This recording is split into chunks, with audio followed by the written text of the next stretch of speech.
Bueno, pues seguimos en la noche es clave y, como les decía, vamos a hablar de inmigración, porque la presión migratoria se ha recrudecido sobre Melilla en las últimas semanas. De hecho, en tan solo 11 días han entrado cerca de 500 inmigrantes y el CETI está desbordado. ¿Cuánto tiempo más puede soportar Melilla esta presión migratoria? ¿Ha empeorado la situación el hecho de que los agentes de la Guardia Civil no puedan utilizar pelotas de goma? ¿Esto ha provocado realmente un efecto llamada, como dicen algunos? ¿Son suficientes los refuerzos de la Guardia Civil enviados hasta ahora? ¿Es también suficiente el papel que están jugando los responsables políticos a nivel nacional y europeo? Bueno, pues a todas estas cuestiones intentaremos dar respuesta con nuestros invitados de hoy, en esta tertulia de la noche es clave, como todos los lunes, invitados que paso a presentar. Por una parte me acompaña Jesús Ruiz, que es el secretario general del Sindicato Unificado de Policía de Melilla. Bienvenido. Bienvenido, buenas noches. Moisés Murciano es agente de comercio internacional y experto en fronteras internacionales. Gracias por venir. Muchas gracias por invitarme de nuevo. Y Manuel Soria, coordinador del partido ECUO y testigo directo de la entrada masiva el viernes, la primera entrada o la segunda entrada más numerosa en lo que va de año y también desde el año 2005. De eso nos vas a hablar seguramente hoy. Gracias, buenas noches por venir. Bueno, pues como comentaba, vamos a hablar de todas estas preguntas, de todas estas cuestiones que he mencionado, pero si les parece vamos a hablar primero por lo más actual, que es esa reunión mantenida por el ministro del Interior con la comisaria europea Cecilia Malmström, una reunión en la que el ministro le ha solicitado 45 millones de euros para reforzar la frontera o el perímetro fronterizo de Ceuta y Melilla y también para mejorar la situación del centro de estancia temporal. Y lanzo la primera pregunta. ¿A ustedes esta cantidad les parece suficiente o esta medida les parece suficiente para atajar el problema que se está viviendo en Melilla? Bueno, depende a qué problema hablemos. Si el problema de la inmigración en el mundo y de las grandes desigualdades que hay entre los países, pues evidentemente no es suficiente dinero y no son suficientes decisiones, porque no muchas veces no es solamente dinero, sino también son decisiones que se tienen que tomar. Yo recuerdo cuando se exigía el 0,7 del PIB para el desarrollo de los países subdesarrollados y todo esto, que nunca se hizo efectivo, siempre se dio un poquito, pero nunca llegó al 0,7. Pues ahora vienen las consecuencias también de todo eso, ¿no? Grandes desigualdades que tenemos en el mundo y que realmente es un problema internacional. Ahora, si se va a resolver con esos 45 millones el problema de la inmigración en Melilla, pues puede ser que a lo mejor pues remita un poco o se haga más llevadero, pero evidentemente no va a acabar con el tema del paso de la inmigración. Somos un sitio fronterizo, somos un cruce de caminos y o nos acostumbramos a esto o nos vamos adaptando a esa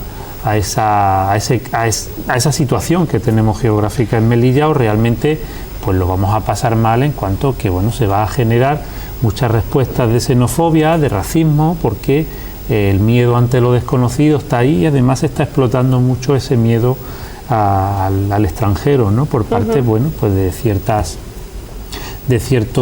partes de la sociedad, sobre todo políticas, que le interesa mover mucho ese tema de ese miedo, ¿no? Señor Ruiz, ¿qué opina?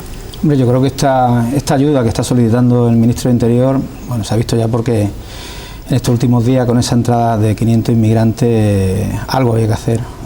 Se han solicitado medidas desde los sindicatos policiales y organizaciones sindicales, a las que desde este sindicato estamos dando nuestro apoyo tanto a las policías y a la Guardia Civil por la labor del trabajo tan fuerte que están teniendo estos últimos días y la presión migratoria que hace que se vean desbordados todos los servicios policiales a nivel jefatura y me imagino que a nivel comandancia.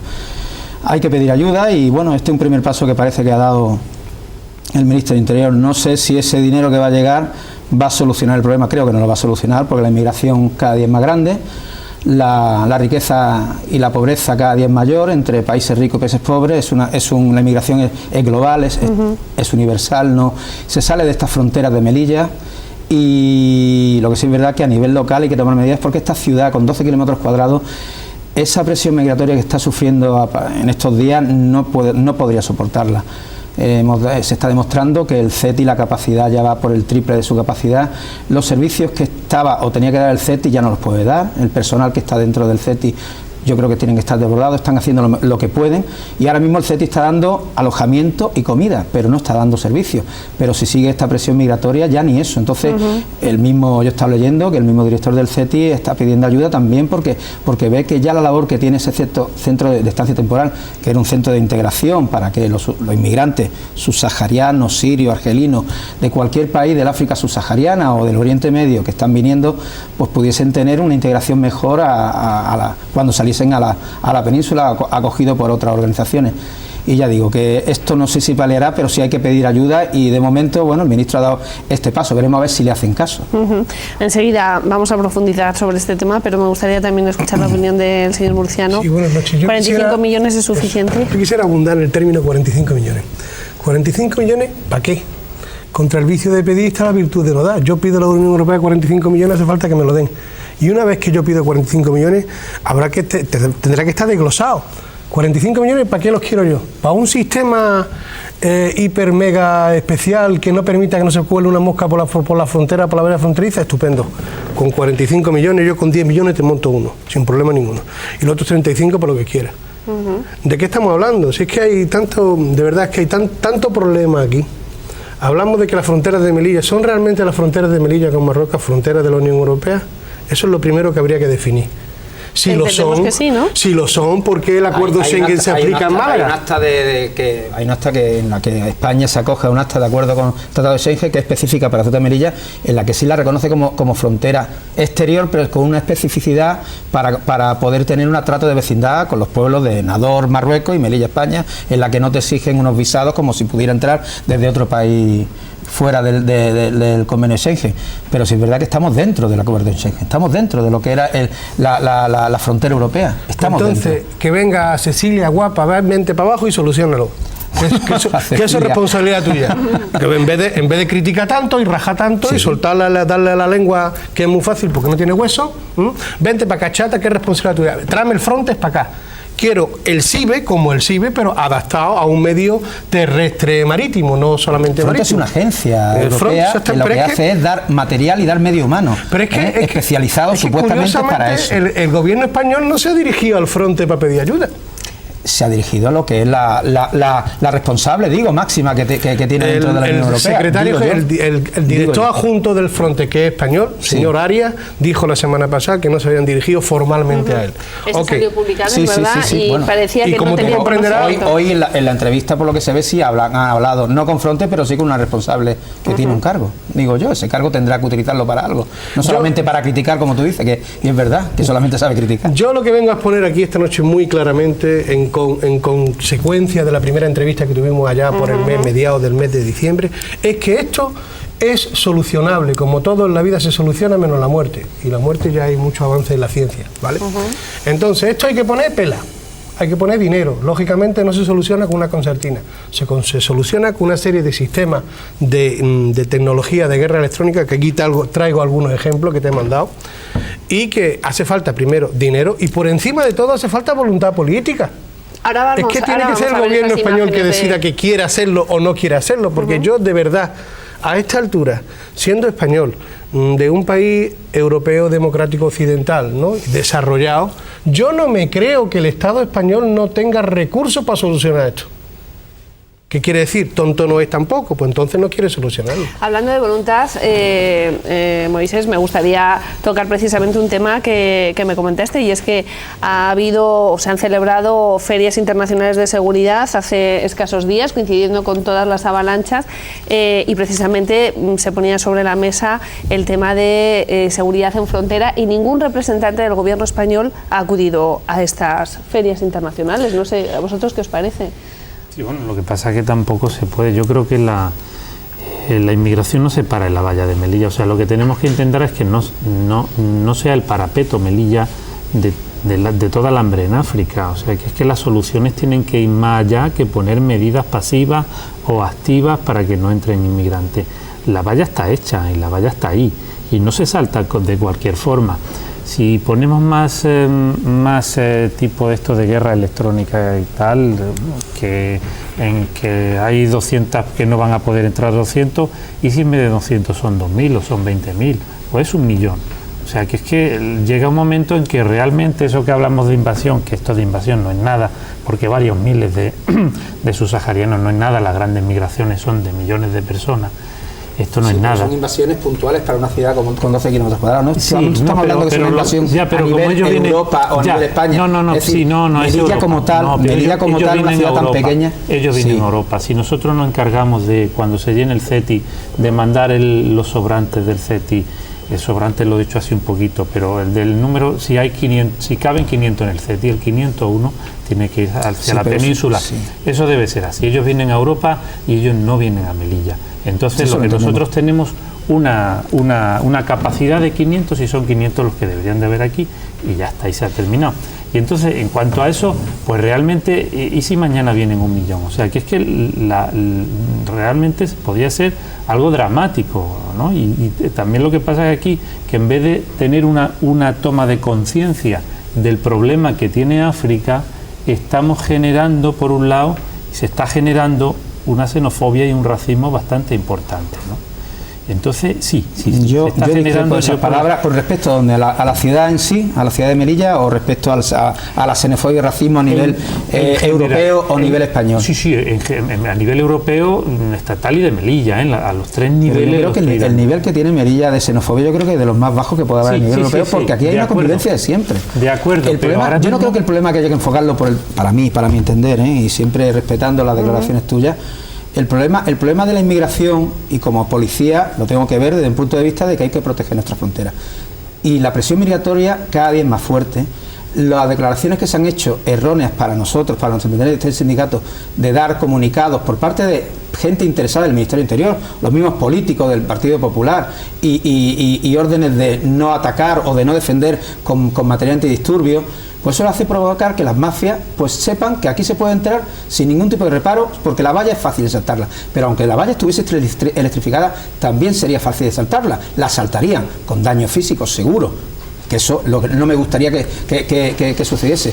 Entonces nosotros desde nuestro sindicato, y yo como secretario general, viendo los diferentes acuerdos que hay con Marruecos, nosotros podríamos pedir y podríamos dar una idea de que los controles se hicieran dentro de lo que es Marruecos, con patrullas conjuntas. ¿Qué no se está haciendo ahora? No, y hay un acuerdo de colaboración policial firmado en el año 2010 por el Reino de España y de Marruecos, en la que se ponen un acuerdo de centro de cooperación policial, que ahora mismo, o supuestamente, sí están formados en Algeciras y en Tetuán, con una serie de policías de ambos países, pero que se podía ampliar a nivel Melilla y proteger la frontera desde dentro, no desde fuera, no desde dentro, como dijo el ministro de Asuntos Exteriores, de que a Marruecos le exigía de que la inmigración la llevase a sus fronteras con Mauritania o con el Sahel.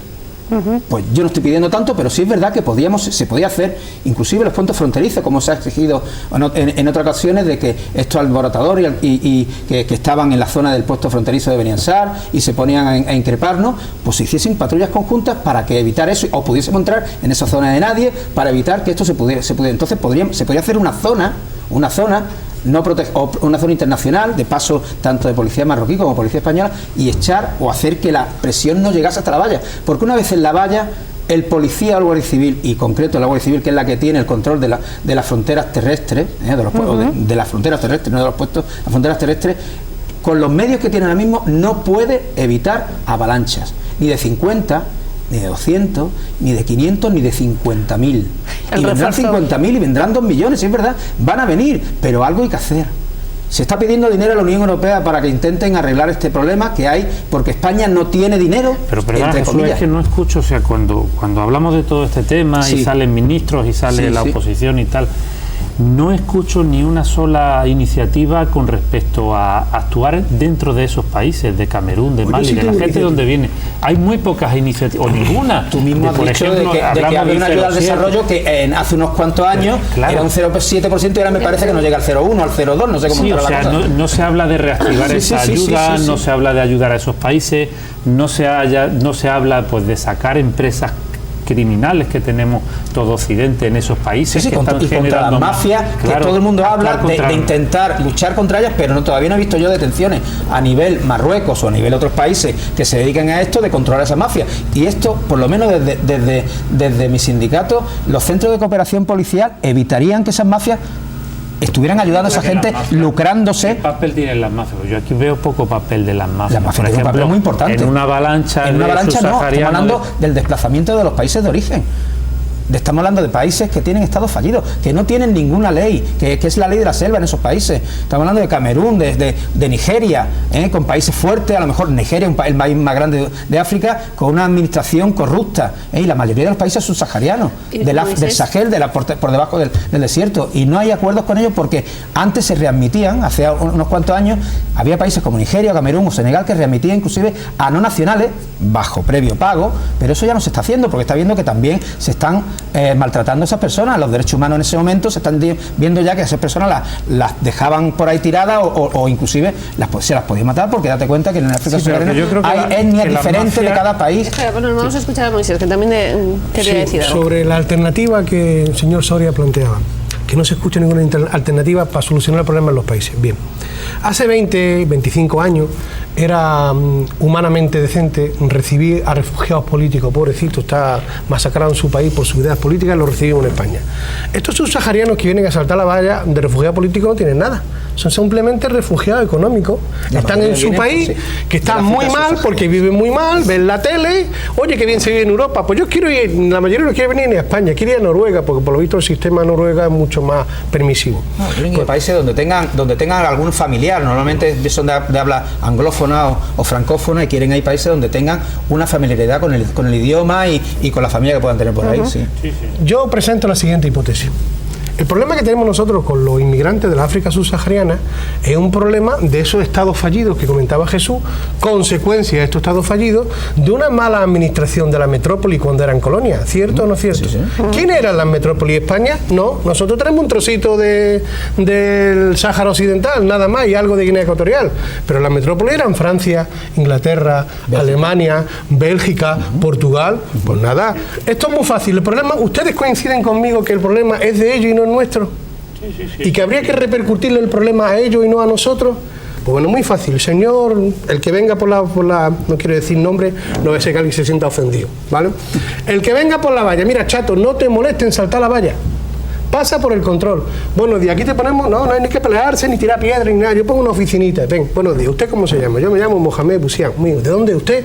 Yo soy de Senegal. Ah, Senegal, parlez-vous francés? Oui, ponte en la cola de Francia. El siguiente, yo soy de Mozambique, ¿de dónde? De Portugal. Y así, cada vez le mandamos el problema, cuando le pongamos a 25 subsaharianos cada día, en Inglaterra, en Francia, en Alemania, en Italia, ya verá cómo la Unión Europea se implica, porque les toca a ellos, esto está muy lejos para ellos. Si esto está muy lejos para Madrid, no va a estar lejos para la Mastro. El problema es que parece que Melilla se está quedando sola en esta situación, porque no hay implicación solidaria, por llamarlo de alguna manera, de estos países, ni tampoco de la Unión Europea. No ha dado ningún paso todavía en ese sentido. Y si me permite, doy otra pequeña vuelta de tuerca más a esta hipótesis, ¿vale? En la Unión Europea somos 28 países. 28 países que disfrutan de las ventajas de esta Unión Europea y de sus inconvenientes, ¿no? Incluida Croacia, que acaba de entrar. Pues mire usted, señores subsaharianos, vengan ustedes por favor en múltiplos de 28, uno para cada uno. Todos los días, uno para cada uno, y así lo llevará que pronto se soluciona esto. Aquí simplemente no hay voluntad de solucionarlo. Independientemente de eso, el problema de la inmigración se resuelve, lógicamente, con acuerdos de colaboración, pero colaboración de verdad con Marruecos, que no son lo que se dice últimamente. Según la ley internacional, cuando se dibuja un mapa, una frontera entre dos países, se dibuja una línea de color violeta, que el trazo es gordo. ¿Por qué el trazo es gordo? Porque hay una cosa que se llama tierra de nadie entre el puesto fronterizo de un país y el puesto fronterizo del siguiente. La ley indica que una tierra de nadie debería ser mínimo 300 metros, pero cuanto más grande sea, mejor. 1 kilómetro sería maravilloso. Cosa que no ocurre entre Melilla y Beniansá, o sea, en el puesto fronterizo, o en todo el perímetro fronterizo. Eso no ocurre, no hay tierra de nadie. Entonces, hasta que se pueda arbitrar un acuerdo con Marruecos que admita esa tierra de nadie, sí o no, España como tal, como país soberano, su obligación es defender sus fronteras. Punto pelota. Y esto hay que entenderlo todo el mundo. Pero ahí entra la Unión Europea, tiene que forzar a Marruecos a que colabore. ¿Quién tiene que hacer ese papel? Porque España parece que no hace nada. España y la Unión Europea. España es el primer socio comercial de Marruecos, y ahora también de Argelia. Le pide cuentas. Y Marruecos es socio preferencial esencial de la Unión Europea que recibe muchísimos fondos, ya sea FEDER y un montón de los PES de Política Europea de Vecindad y un montón de acuerdos de ayuda de la Unión Europea. Pues hay que presionarle a Marruecos para que cumpla, hay que incentivarlo a que cumpla. Eso es diferente. Incentivarlo. Darle dinero. No, puede ser incentivarlo por los intereses que tiene con la Unión Europea, que los puede perder. Y porque, hombre, vamos a ver, si hace 3 años se suspende el acuerdo de pesca entre la Unión Europea y Marruecos por el que Marruecos aspiraba a 30 millones de euros al año y la Unión Europea le dice que no, y el año pasado se lo firman por 40 millones al año, a lo mejor es pues, para que 1000 barcos españoles salgan a pescar a chanquete, hay que pagarle 40 millones a Marruecos, a lo mejor hay que pagarle 45 o 50 porque nos quiten el problema de la inmigración. Simplemente, las cosas claras. Ver, aquí hay que poner el cascabel al gato y nadie se lo quiere poner. Pero Moisés, ¿de qué forma nos quitan el problema? Porque eso es también, habría que verlo, ¿no? Si nos van a quitar el problema a palo y a disparos con estas personas, yo digo, tampoco lo que tampoco se puede pagar y decir, toma, un ejército mercenario y miramos para otro lado. Yo digo que lo ideal es solucionarlo a través de la Unión Europea. Sí.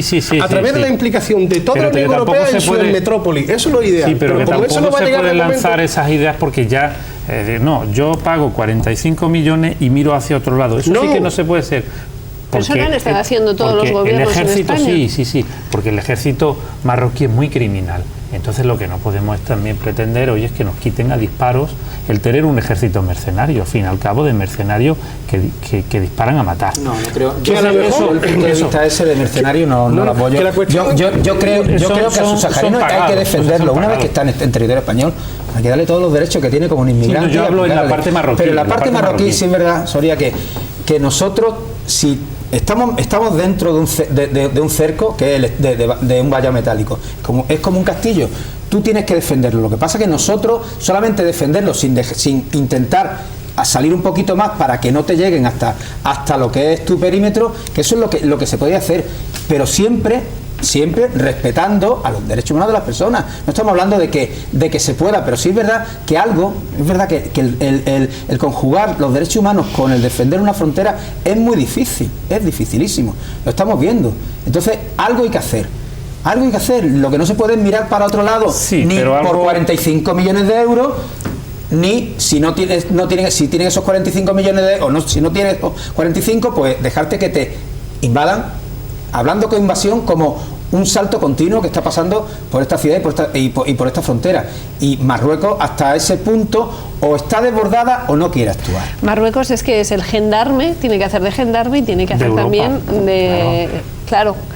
Y con lo que dice también Jesús, ¿cómo conjugar eso? También es un juego entre gobiernos, porque fíjate, si Marruecos tiene que hacer de gendarme, de poner su policía y su ejército, de poner también pues, también tiene que curar a los que están heridos en Nador, en el hospital Hassaní. A ellos también les repercute, ¿no?, en su economía, y también pedirá dinero. Hombre, claro, y también utilizará eso, porque lo utilizará, por ejemplo, para el tema del Sáhara Occidental. Oye, yo voy quitando este problema, pero yo quiero que el Sáhara Occidental me lo quiero quedar. Sí, pero el Sáhara Occidental está siendo una moneda de cambio, claro, que ahora mismo a España yo no la estoy escuchando que defienda los intereses del Sáhara Occidental, como pasaba en otras ocasiones. Es que ahora mismo España no está defendiendo esos intereses, ni inclusive Francia. Bueno, Francia sí, porque unas declaraciones que salieron hace poco de que el ministro ha roto el Ministerio de Justicia marroquí con el francés por unas declaraciones que hizo un actor español diciendo de que había dicho el ministro de Asuntos Exteriores de la ONU de que miraba para otro lado Francia con respecto a Marruecos del Sáhara. Esto lo ha aceptado más. Queríamos una mayor implicación y se ha llevado ese chasco. España no dice ni pío del Sáhara Occidental. Llevamos ni pío. Y el Sáhara Occidental es una frontera natural que tiene Marruecos con Argelia y con Mauritania, y que tienen controladísimos los saharauis. Porque en el Sáhara sí que hay un control exhaustivo de saharauis que no son afines al régimen del rey Mohamed VI y que podrían estar en el frente polisario, los tienen a todos controlados. Sin embargo, la frontera de Melilla, con lo pequeñita que es, controlarla no la controla. Fíjate cómo al final es por estamos falta de voluntad, hablando... en tu opinión.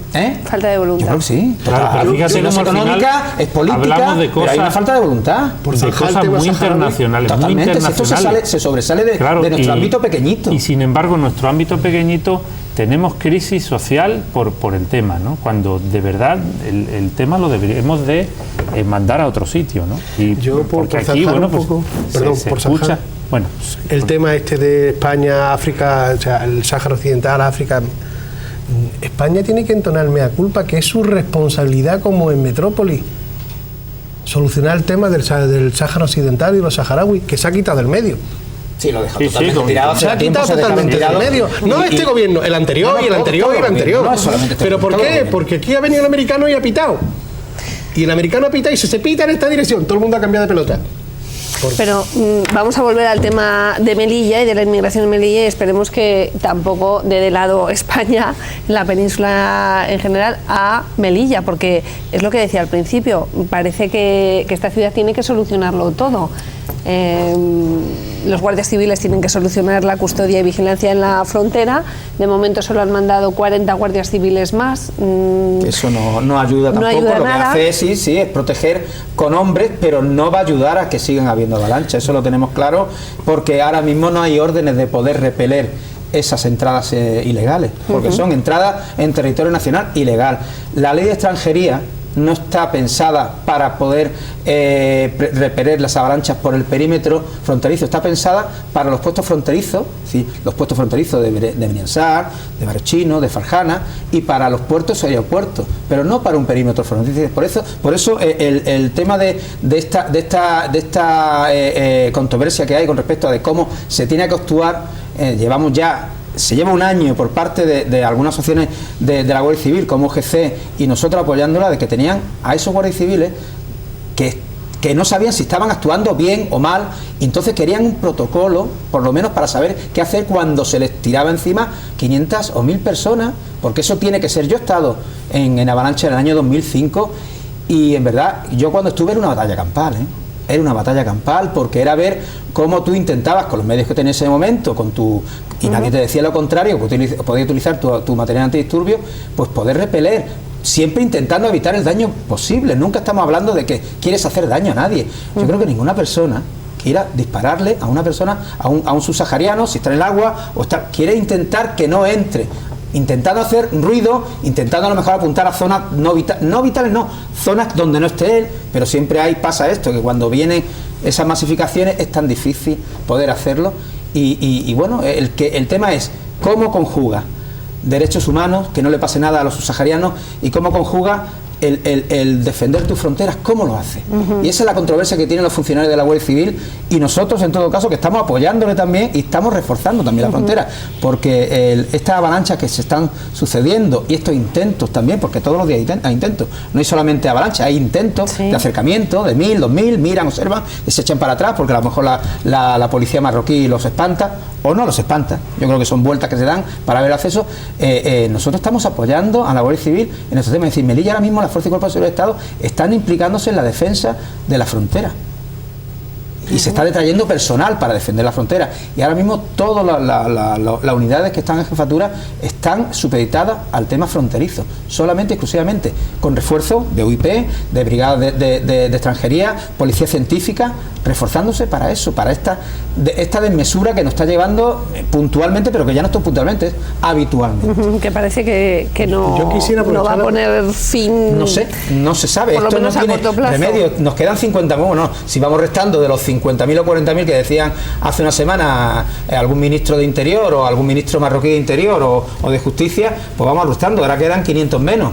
Pero los de atrás también vienen empujando. No hay tanto. O sea, el Gurugú, pero no lo digo en el Gurugú, yo no digo en el Gurugú. Estamos hablando de lo que está dentro de Marruecos. 40.000. Que pueden acceder, porque ya por la frontera pero fíjate, de costa, es decir, por la marítima, les cuesta más trabajo acceder por cierto de Melilla. Porque esa avalancha ocurre en el año 2005 y a partir del 2012, y no ocurren a lo mejor entre otros años, ¿no? Muchas veces porque es el propio Marruecos el que le interesa levantar a todos esos subsaharianos, muchas veces que están ya en Marruecos y llevan tiempo en Marruecos, a lo mejor integrados más o menos y con trabajos que tienen y tal, incluso algunos hasta han llegado a tener comercio y lo han levantado de esos barrios de Casablanca, de Rabat, y han dicho venga, poneron pie y a correr. Y eso es lo que pasa muchas veces, que es que Marruecos pues utiliza eso como una moneda de cambio. Como una moneda de cambio, pues temas sobre todo por el Sáhara o por la pesca o por lo que totalmente sea. Yo creo que entonces, por eso yo en es una acción posible, es lo que estamos hablando. Pues eso es exigirle a nuestros gobiernos que que actúen, pero no en la manera esa de, bueno, vamos a ver cómo lo hacemos y no dejárselo en manos de la Guardia Civil. Muchas veces o estás a favor del inmigrante o a favor de la Guardia Civil. Yo quiero que tenga, Manuel, que tanto la Policía Nacional como la Guardia Civil nunca van a querer el mal para nadie. Nosotros tenemos un ordenamiento jurídico al que tenemos que estar respetando, tenemos unos principios básicos de actuación, y lo que nos dicen es que tenemos que proteger siempre al más débil o a la persona que se encuentra. Nunca vamos a querer hacer daño, pero sí es verdad que recibimos órdenes. Eso lo tenemos clarísimo. Pero bueno, órdenes. La obediencia debida hablando de recibimos órdenes, no se aceptan las ilegales. Nunca se aceptará, eso viene también recogido dentro de nuestra normativa, nunca se aceptará, pero sí es verdad que hay algunos casos, y más en la Guardia Civil, y me da igual decirlo, que a lo mejor por esa orden de vida y el pertenecer al ejército, esa dualidad policía en unas cuestiones y ser militar, pues les pueda provocar una duda. Ese momento, esa duda hay que quitarla. Eso hay que quitarla con dar las instrucciones que sean las más adecuadas. No se está hablando ahora mismo llevamos estos días que la Guardia Civil no actúa, no es que no actúe, es que no utiliza material de defensa o material antidisturbios. La Policía Nacional y la Guardia Civil en la península, cuando tiene que disolver una manifestación, estamos hablando de ciudadanos españoles que están en estos años exigiendo mejoras porque se han recortado derechos brutales, utilizan material antidisturbios y nadie le echa en cara a la Policía y la Guardia Civil que lo utilice. Nadie más de 25 metros contra el suelo. Vamos a ver, pues estamos en la misma, una cierta distancia, con unos protocolos y punto. Jesús, eso ha provocado, por ejemplo, el que no se utilizaran pelotas de goma en estas últimas avalanchas, ha provocado... Estoy hablando de material antidisturbio, yo no hablando de pelotas de goma, material antidisturbio que tienes para evitar o para repeler, porque cuando un policía en una manifestación tiene que repelerla, una manifestación lo que hace es primero contener y después avanzar y utiliza avanzando con su material antidisturbio. Y yo te pregunto, y hace a los detenidos si tiene que hacerlo o disuelve. Y te pregunto, la avalancha del viernes, que fue la segunda más masiva en lo que hay de la historia de la inmigración aquí en Melilla, se produjo precisamente porque no se utilizaron pelotas de goma. Hombre, las imágenes están claras, las que difundieron desde el Ministerio del Interior. Ahí se veían a guardias civiles con una defensa, inclusive tirándole piedras a los mismos subsaharianos. Eso es una forma de repeler. Para mí eso no lo puede hacer. Eso, yo es que lo veo totalmente, no sé, fuera de lugar. ¿Cómo puede un guardia civil defender una valla si le quitan medios? ¿Cómo? Con su valla humana, como he escuchado hoy unas declaraciones, la valla humana, es decir, nosotros nos vamos a enfrentar a una avalancha de 500 personas, 40, 50, 100 guardias civiles, protegernos con nuestros cuerpos. No sé. Yo, aprovechando que está Jesús aquí, yo quisiera hacer una pregunta que me lleva varios días dándole vuelta a la cabeza. Vamos a ver. Básicamente, digamos que hay 3 turnos a lo largo del perímetro de la frontera, de las puertas. 24 horas. 24 Son turnos de 24 horas, vale. ¿Qué personal hay ahora mismo entre Guardia Civil y Policía Nacional adscrito al perímetro fronterizo? 200 por turno. Eso no te lo puedo decir, pero hay un personal, tiene que estar el personal suficiente para ello. ¿Cuánto haría falta? A ver, ¿cuántos policías habría que traer para evitar la avalancha? ¿1000 por turno? ¿2000 por turno? No, eso tampoco. ¿Cuánto haría falta? Se saldría de estadística económica y todo. Tiene que haber un personal suficiente, pero sí es verdad que con esta última avalancha se ha demostrado que esas órdenes que se han dado erróneamente y por los medios de comunicación por parte de dirigentes o gobernantes o mandos policiales, mandos de la Guardia Civil, de no intervenir con material antidisturbio, han provocado una controversia peor todavía, porque ahora mismo el Guardia Civil se siente totalmente anulado. Yo, en la última avalancha, con todo el respeto, y mira que tengo yo un enorme cariño y respeto a la Guardia Civil, en la última, después de los sucesos de Ceuta, que no podían utilizar ni pelota de goma, etcétera, a mí me da la impresión de que en vez de un Guardia Civil era un notario. Llegaba y daba fe pública de que entraban los subsaharianos, porque otra cosa no podía ser. Y entonces, ¿qué somos? O sea, España tiene la obligación, cualquier país soberano del mundo tiene la obligación de defender su frontera. Si no, no habría frontera. Quita la frontera y ¿qué pasa? No frontera, si como hay una frontera y las fronteras existen porque... Igual, desde el norte al sur, del este al oeste. Claro, y las fronteras existen para separar, no hay fronteras que unan. ¿Qué tontería es esa? Las fronteras están para separar, porque el Estado de Marruecos no quiere que sus nacionales entren libremente, los nacionales españoles entren libremente allí, y viceversa. El gobierno español no quiere que los nacionales de Marruecos. Por eso hay una frontera. Sí, pero ya no es el Estado de Marruecos, estamos hablando de que ya no es Marruecos, estamos hablando de una inmigración que se sale de lo que es el ámbito marroquí, ya es una inmigración de otros países. Entonces, está claro que tenemos una frontera y que no queremos que entre existen y tienen que existir, desgraciadamente, porque no estamos en un mundo ideal, estamos en un mundo utópico y es imposible. Pero mira cómo las fronteras se han recrudecido en los últimos años. Sí, ¿no? pero antiguamente, es verdad hace 20 años la valla de Melilla era una alambrada que íbamos y veníamos y era totalmente permeable. Sí. De hecho, hace 60 años los españoles iban hacia Marruecos en peregrinación allí, en inmigración. O sea, que es una pena de que el mundo acabe siendo pues muros de ladrillo, muros de es una de pena, metal. pero yo creo que desde que existe la sociedad humana como organización han existido fronteras, existían castillos, existían perímetros vallados, o murallas, pero cada vez más. En los tipos del dominio árabe en España, los árabes pues, se ponían en una colina, es decir, venían de Siria, como ahora los sirios vienen a España a intentar entrar porque vienen de una guerra civil.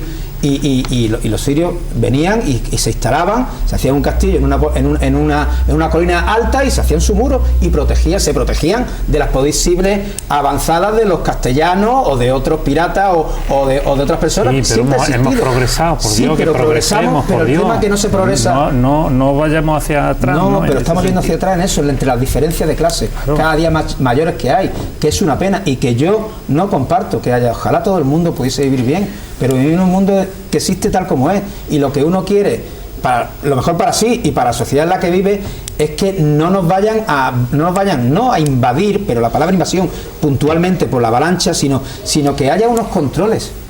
Que tiene que haber un control, tiene que pues existir. Hablando de avalanchas, me gustaría que vieran, ahora nuestra realizadora va a pinchar las imágenes, precisamente unas imágenes grabadas por Manuel Soria, las grabaste el mismo viernes, el viernes pasado, el día de esa avalancha masiva en la que entraron 200 y pico inmigrantes. ¿Cómo lo grabaste y qué viste? ¿Qué sensación te dio? Nada, simplemente estaba en la cama, oí un follón, ¿no?, de gente y tal. Curiosamente no oí las sirenas ni el helicóptero que se oyen hubo ese día nada.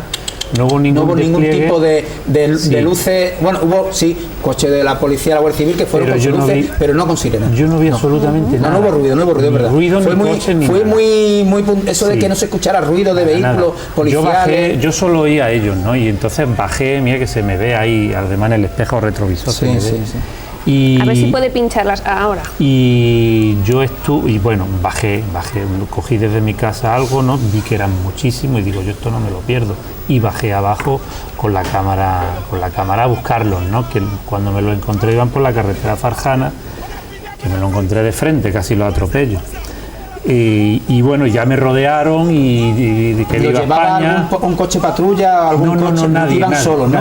Ellos sabían dónde tenían que ir, sabían más o menos que el sitio del CETI, iban perdidos. No, iban perdidos, de hecho tardaron bastante, iban perdidos y se acercaban a los coches para que los coches le dijeran. Que le indicaran para dónde tenían que ir. Y había gente que si le indicaba tira para adelante, tira para allá. Otro para el CETI. Sí, porque es verdad que hay una leyenda urbana, o no sé si es leyenda o es verdad, que parece que mucha gente dice que ya saben dónde está el CETI. No. Además se ven perfectamente en mis imágenes donde la estoy cogiendo desde casa, cómo se acercan a los coches, cómo se acercan a los coches. Además, otra vez que cogí también imágenes, se ven a los de la limpieza diciéndole tira para adelante y tal. E incluso la otra vez vi a una patrulla de la Guardia Civil que los acompañaba, y le iba diciendo, ¿sabes? O sea que no, y normalmente se pierden si la gente no le va indicando, ¿no? Y aquí pues ya me metí, ya dejé el coche y me metí corriendo entre ellos, con ¿no? ellos. Y ya pues me metí con ellos. Es decir, que de violencia nada y de que, escucho mucho de que miedo, de que tal.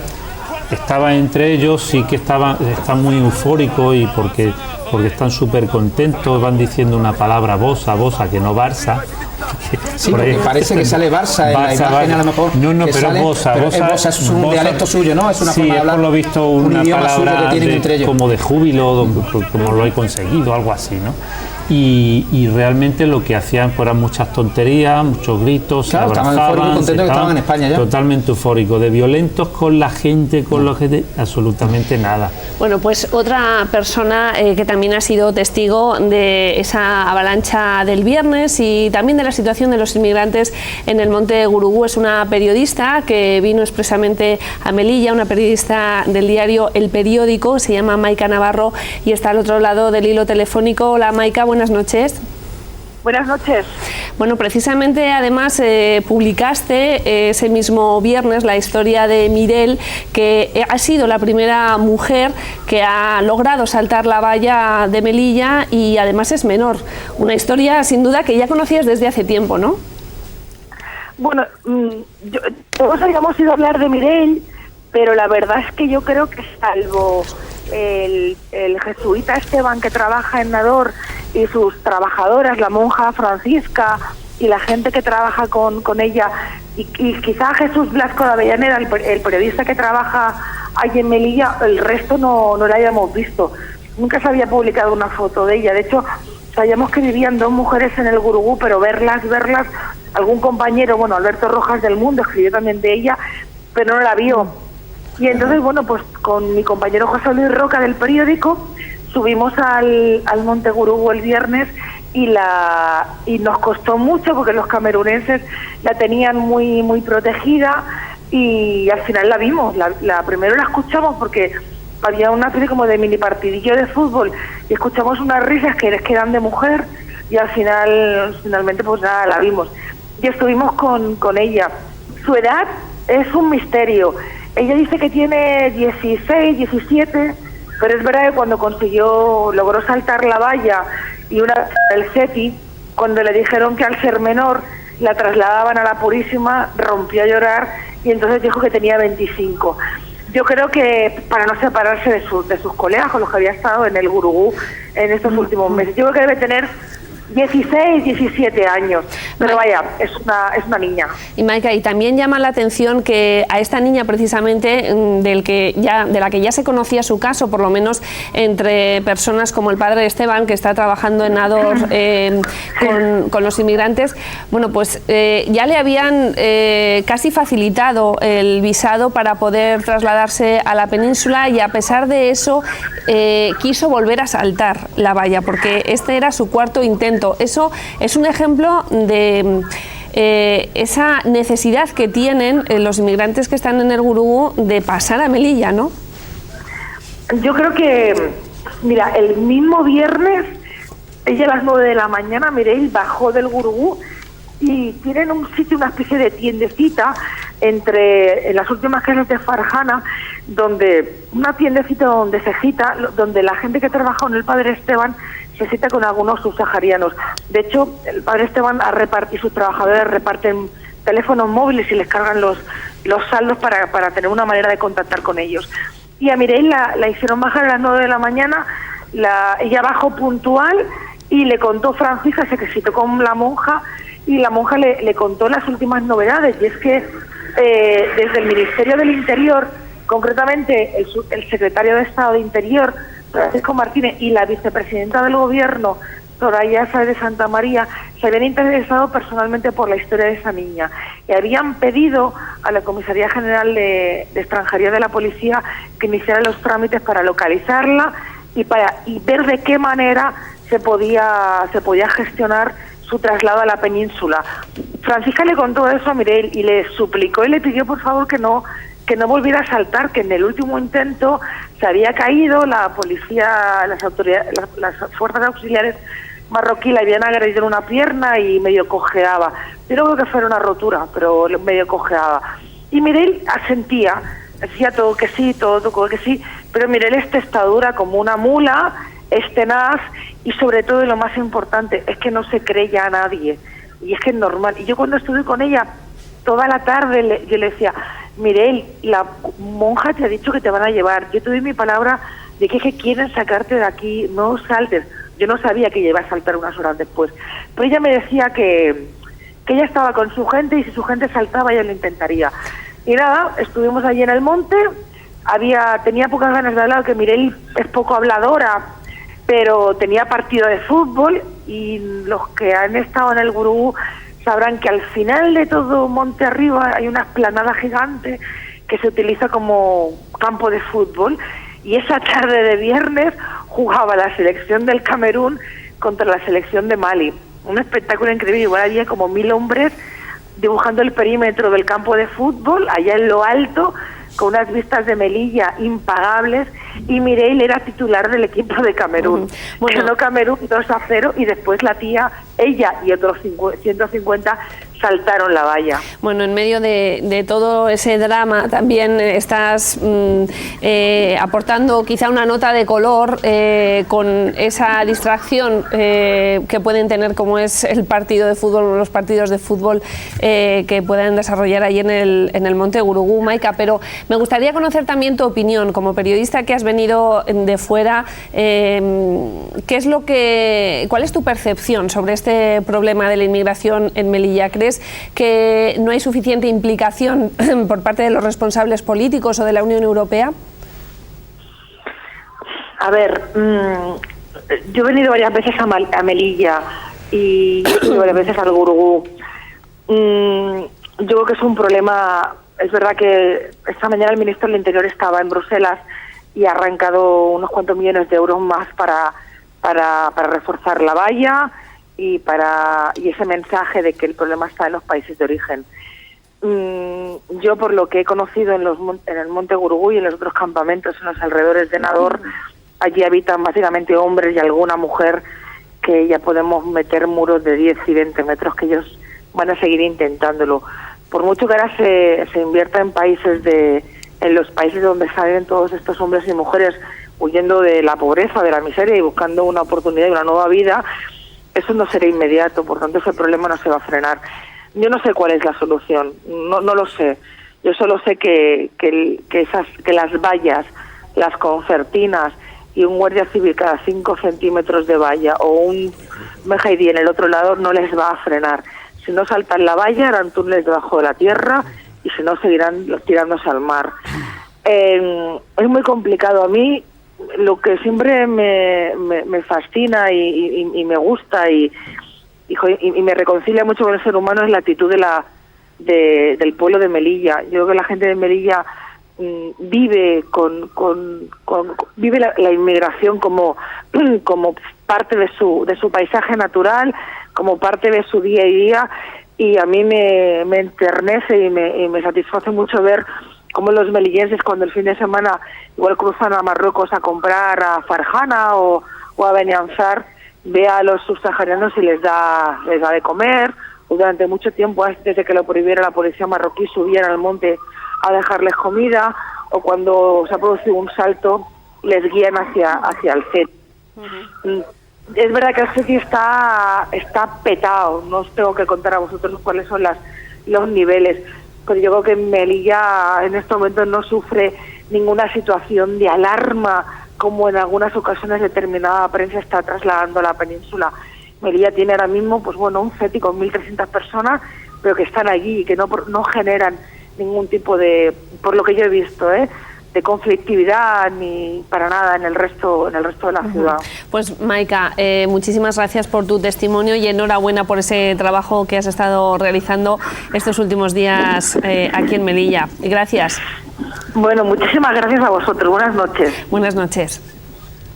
Bueno, pues este era el testimonio de una de las periodistas que ha venido a Melilla estos días, de las muchas periodistas, porque han venido de todos los medios nacionales e internacionales a cubrir esta información relevante. ¿Estáis de acuerdo con las últimas palabras que ha dicho Maika? Con respecto a la sociedad melillense, sí. Pues sí, yo lo tengo clarísimo de que sabemos dónde vivimos y sabemos que somos una ciudad fronteriza y que los ciudadanos de Melilla tienen que aceptar y han aceptado siempre de que esta inmigración, lo que pasa que sí es verdad que esta inmigración fuera de una manera como hace años atrás, no tan alarmante, fuera más espaciada. Pero sí es verdad que el problema está no tanto en la sociedad que va a aceptar el que vengan o que sigan entrando, sino más en los servicios que se pueden dar a estas personas que están ingresadas en el CETI y que ahora mismo está masificado. Y también el colapso que está existiendo dentro de la Jefatura Superior de Policía por dar a todas estas personas que entran la documentación, es decir, estamos hablando de tramitar los expedientes de expulsión o de asilo, el que los solicita, que siempre es mucho más lento y prácticamente ellos no se quieren acoger porque saben de que o se van con salidas voluntarias o salidas involuntarias, estamos hablando de ingresos en CIES con los autos judiciales o salidas voluntarias que están semanalmente saliendo a la península, y son estas personas acogidas por ONG en Almería o en Málaga, donde vayan en barco. Entonces, que están haciendo una labor en la península, acogiendo estos 50, 30, 40 que pueden ir toda la semana, y las salidas voluntarias o las salidas obligatorias de los ingresos al CIES, que también ellos saben que cuando entran en un CIES con una expulsión judicial, se va aplicando la ley de extranjería, ellos saben que es muy difícil que los vayan a expulsar a sus países de origen, porque ningún país de origen los reclama si no tienen una documentación. Entonces ellos saben que tienen que entrar y tienen que quieren entrar aquí, y les da igual salir voluntariamente que involuntariamente, porque lo saben. Moisés, ya para terminar. A modo de conclusión, ¿sí? Yo venía a exponer, el aspecto que yo vengo a exponer es que si se quiere una frontera o una valla fronteriza o un sistema fronterizo infranqueable, eso es posible. Pero con dinero. Claro, no con 4 concertinas, que no valen absolutamente para nada. Hace falta dinero y voluntad política. ¿Eso es lo que quiere el gobierno español? Yo tengo los medios, tengo los contactos, tengo las empresas, que eso se puede hacer sin problema ninguno. Y aquí tengo toda esta documentación, sin problema. Ahora, ¿qué es lo que quiere el gobierno español? No lo sabemos. Se han pedido 45 millones esta mañana y no sabemos para qué. Vamos a aclararnos. Ustedes quieren realmente, porque yo particularmente pienso, que una vez que el subsahariano ya ha pisado suelo de Melilla, ahí ya no hay el guardia civil, el policía, ahí muy poco tiene que hacer. Pues la legislación es, te acompaño a la comisaría, te doy los papeles, te preparo los papeles para la expulsión, fuera. ¿Cómo se evita el problema?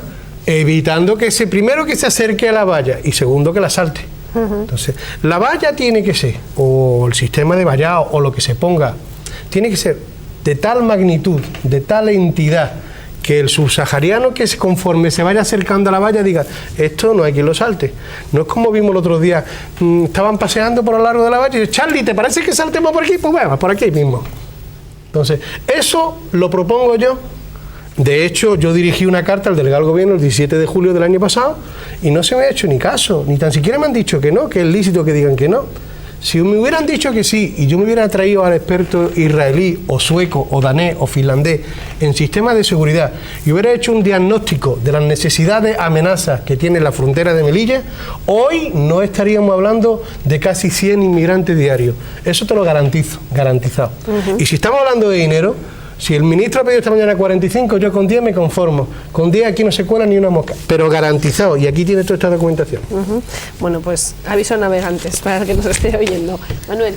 Bueno, yo no me creo que ningún muro pueda parar el hambre, ¿no? Yo creo que son 1.000 millones de personas que viven en África y muchas de ellas, una inmensa mayoría, quieren un mundo mejor, ¿no? Yo creo que no se para por muchos muros que pongamos, ¿no? Pero me quedo con lo de la periodista, que los subsaharianos no están creando problemas sociales en la ciudad, ¿no? Y eso es muy importante que lo sepamos, ¿no? Que hay 1.500 que bueno, están atendidos pues medianamente bien, ¿no? En la medida de las posibilidades. El CETI está muy bien para 500, pero para 1.500 pues ya no está tan bien, pero que no están creando alarma social ninguna, y que posiblemente la alarma social que se crea muchas veces de la invasión, de hecatombe, son los políticos que les interesa que haya esa sensación de inseguridad y de hecatombe, como escuché hace pocos días el propio presidente de la ciudad autónoma, ¿no? Estamos acostumbrados a esto es un cruce de caminos. Hay gente que hemos vivido con diferentes razas durante muchísimos años, y no solo nosotros, sino nuestros padres y nuestros abuelos, y yo creo que esto para nosotros no debe de plantearnos ningún problema. Terminamos aquí, lo vamos a dejar porque se nos ha ido el tiempo. Muchísimas gracias a los tres por aportar vuestro testimonio, valioso testimonio, y bueno, os emplazo a otra tertulia porque seguro que seguiremos hablando de inmigración en esta ciudad, porque a corto plazo parece que las medidas no se van a poner en marcha y continuarán las avalanchas sobre Melilla, como digo. Bueno, Gracias de nuevo y buenas noches. Buenas noches. Y a ustedes les emplazo a un nuevo programa de La Noche es Clave mañana, como siempre, a partir de las 10. Gracias por acompañarnos. Hasta luego.